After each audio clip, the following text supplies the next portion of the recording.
Hasbro, parent company to Wizards of the Coast, announced that it would be laying off 1,100 staff members in an internal company-wide email on December 11.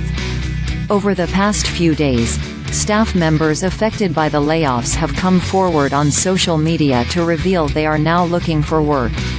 Many of those affected by the layoffs include members of Wizards of the Coast staff.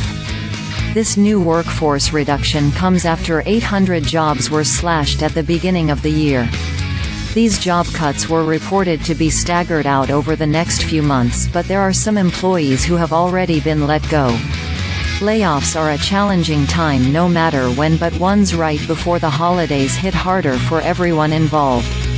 The layoffs announced this week are in addition to 800 layoffs announced in January. That brings the total lost jobs to over 1,900 and a 20% workforce reduction.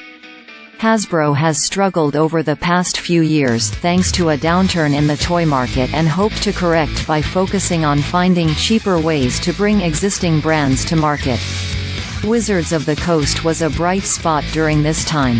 Magic: The Gathering remains wildly popular and Dungeons & Dragons has enjoyed a newfound popularity.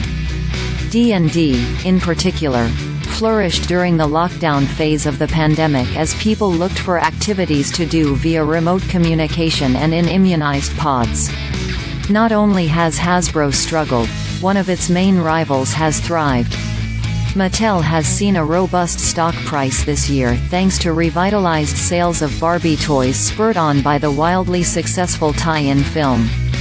This trend looks to continue as not only was the movie a huge hit, it retains award season buzz unheard of for a movie based on a licensed property.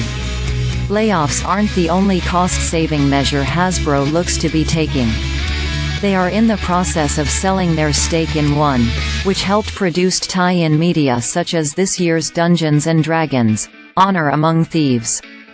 They are also looking to shutter their Providence, RI offices at the end of their lease in January of 2025. It is unknown how these layoffs will affect Wizards of the Coast's plans for Dungeons & Dragons in 2024. The company planned a huge celebration for the 50th anniversary of the game. It recently announced several books at PAX Unplugged, including a scheduled release for a newer, bigger Player's Handbook. As of this writing, here are some of the people who have reported they no longer work for Wizards of the Coast. The cuts came across several divisions of Wizards of the Coast including Dungeons & Dragons, Magic: The Gathering and D&D Beyond. Some employees chose early retirement buyouts instead of being laid off. It is unknown if there are more cuts in the company, though with so many positions eliminated, it seems likely.